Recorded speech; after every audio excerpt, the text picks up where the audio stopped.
Bill, next defence against Willie Monroe Jr.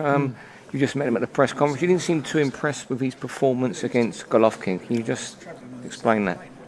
Now look, he was doing well. I gave him the credit he was doing well. I gave him the credit he was in the fight. But I wanted to ask him. Why did he say I'm done? He quit when it got hard. When he took a few shots, it got a bit hard for him. He quit. Do you think he's a bit of an on-top fighter then? He is an on-top fighter, yeah. He's one of them. When he's looking good, you know, look, fighting the likes of the one he boxed last a year and a half ago, Rosado. I mean, he just tucks up, comes forward. He can't do anything else than just walk you down, try and walk you down. If you've got decent feet, decent hands, you pick him off all night. You haven't got to go out your comfort zone. But when you've got to visit out of your comfort zone, come back in, go back out, come back in, go back out. It's a bit different. Some people can't do it. That's the reason why boxing's so hard, because anybody come off the street and box. Anybody teach them young age to box, but they got to have that as well. If you haven't got that, you're in the wrong game. Forget about it. Yeah. Because there's times where you're going to get hurt, and I've been hurt loads of times where you've been hurt and you've got to hide it, disguise it, come back. Not say I'm done. That's an easy way. That's an easy way. So how do you plan to hurt him and break his heart?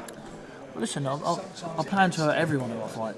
You know, not intentionally, like I want to hurt out of the ring or anything like that. It's just that he's going in there to try and take mine out. I'm going in there to hurt him. He's going there to hurt me. So I'd rather hurt him first. And I think that I've got to be very smart and cute. You know, he's a good fighter. He's a good boxer, shall I say. But he's one of them that he likes it all his own way. If it's not going his own way, he spits his dummy out a little bit. You know, listen, the beauty about boxing, who knows? I might go in there, he might knock me out one round. Who knows? That's the beauty about boxing, isn't it? I mean, I might go in there, I might knock him out one round. It's just one of them things. So you've got to see. It's just, I'm going to leave Dominic come up with that game plan. Yeah, you mentioned Dominic there. How's it going with your new trainer, Dominic Ingle in Sheffield? You're looking well. Yeah, listen, I'm feeling good, living the life. Them boys up there live it to the max. When you're up there living around it, you've got no choice. Normally I walk downstairs. Well, I haven't got stairs, I live in a caravan. I'm only an old gypsy boy. And then go on a couple of sweets, cakes, everything. When you walk downstairs, you go in there, frozen bread in the freezer. Kid Galahad, he freezes his bread, and there's nothing to eat. So I just get fed. No, like you walk horse food in the stable. They walk my food in the stable, walk out and leave me. And Dominic was saying that he was someone to take you for your game of snooker at night if you don't stay out too long. Listen, I'm the snooker king up there. I've won new trainers off people. I'm the king of snooker. There's all the big snooker players who I come up there, and I've wiped the floor of all of them. No one get near to you at snooker?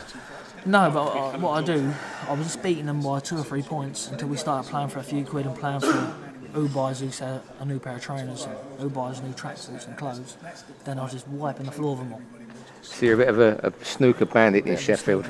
Yeah, Ronnie O'Sullivan taught me, so I'm there, aren't I? So how you settled in with the rest of the lads up? It seems well with, you know, Kid Galahad who you're living with, Kel Brook. Listen, they're all my kind of people. I mean, they're all fighters. They're all down to earth. They're all nice fellas. So it's good to get on. You know, nice people all get on, and it's nice to be around such dedicated fighters. It's just nice just to, because you forget about it, didn't you? And when you're around people like that, you get in their ways, and I'm in their ways now. Like, I got a chewing gum, and I won't buy now unless they're sugar-free chewing gums. It's just like little mad things, like, because it plays in my brain, because they're all living like it. I want to do it. I'm very competitive. I want to get in good shape now. They're all looking in good shape. I want to be in good shape. Are you staying in Sheffield, or are you going to go away to Spain or somewhere for a couple of weeks? I think that we'll be going here there in Spain in a few weeks, I think, yeah. But I'm in Sheffield at the minute. But being away from home's like camp. It's like being in Spain. It's like being at the other end of the world. You know, because I'm away from everything. It's a good break. What about when you go home at weekends now when there's sweets and the kids are about? Are you tempted then still? No, I don't go on weekends. Listen. I don't go. I'm constantly there.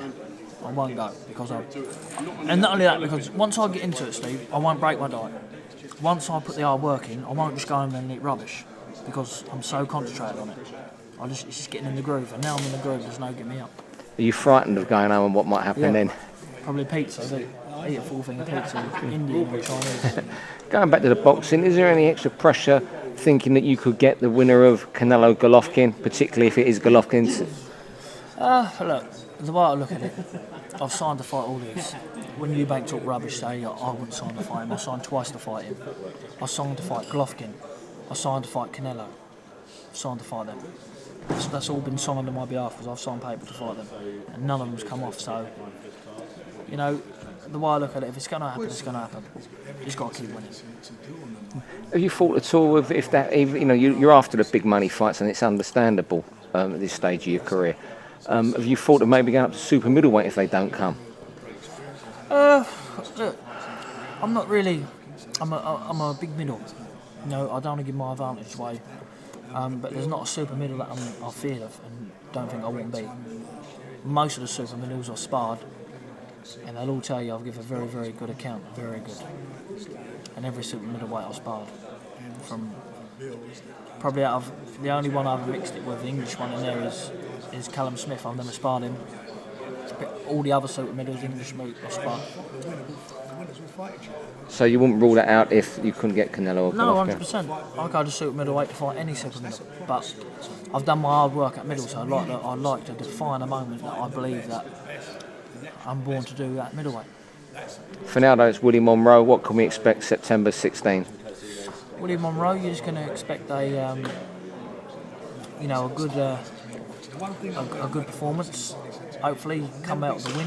You know, get it off safe. Both come out with no injuries and move on with their careers. But you're most definitely going to see a better performance than my last performance. That's for sure.